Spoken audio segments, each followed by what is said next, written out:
The sacred texts say that after 40 days, the truth came to Siddhartha in stages.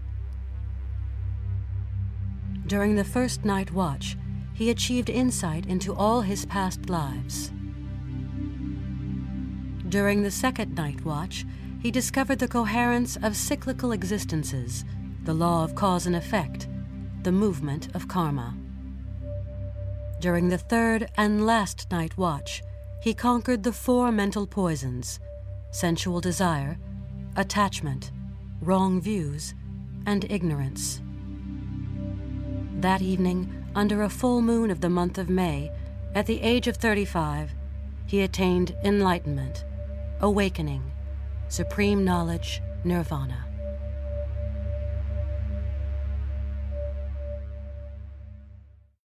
In Buddhism, we speak of Nirvana, which is the cessation of all suffering.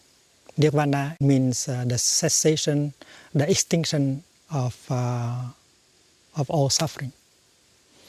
But our suffering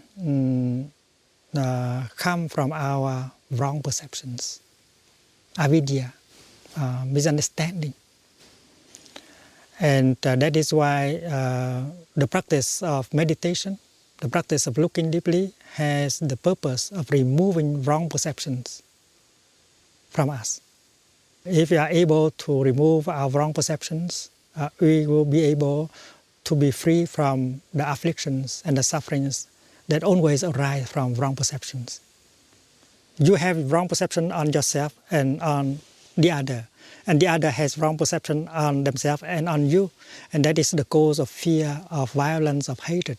And that is why trying to remove wrong perceptions is the only way to peace. And that is why Nirvana is, first of all, the removal of wrong perceptions.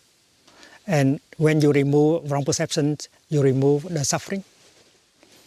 And to meditate deeply, you find out that even ideas like being and non-being, birth and death, coming and going, are wrong ideas. If you can touch reality in depth, you realize that suchness means the ultimate reality is free from birth, from dying, from coming, from going, from being, from non-being.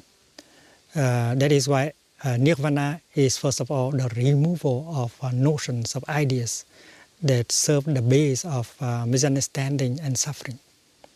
If you are afraid of death, of nothingness, of non-being, because we have wrong perceptions on death and on non-being. The French scientist Lavoisier said there is no birth, there is no death. He just observed reality around him and come to the conclusion that rien ne se crée, rien ne se perd. When you look at a cloud, you think that the cloud as a being. And later on, when the cloud becomes the rain, you don't see the cloud anymore, and you say the cloud is not there. And you describe the cloud as non-being. But if you look deeply, you can see the cloud in the rain. And that is why it's impossible for a cloud to die. A cloud can become rain, or snow, or ice, but a cloud cannot become nothing. And that is why the notion of death cannot be applied to reality. There is a transformation. There is a continuation. But you cannot say that there is death, because in your mind, to die means from something, you suddenly become nothing. From someone, you suddenly become no one. And so the notion of death cannot apply to reality, whether to a cloud or to a human being. The Buddha did not die.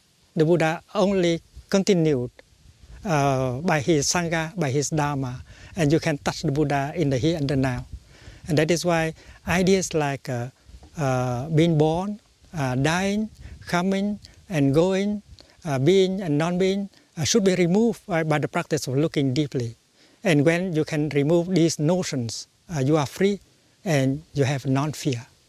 And non-fear is the true foundation of great happiness. As far as fear is there in your heart, happiness cannot be perfect. And that is why Nirvana is not something that you get in the future.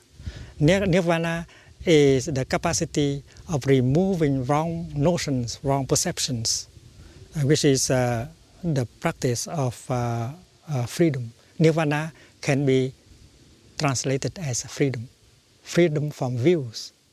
And in Buddhism, all views are wrong views. When you get in touch with reality, you no longer have views. You have wisdom. You have a direct encounter with reality, and that is no longer called views.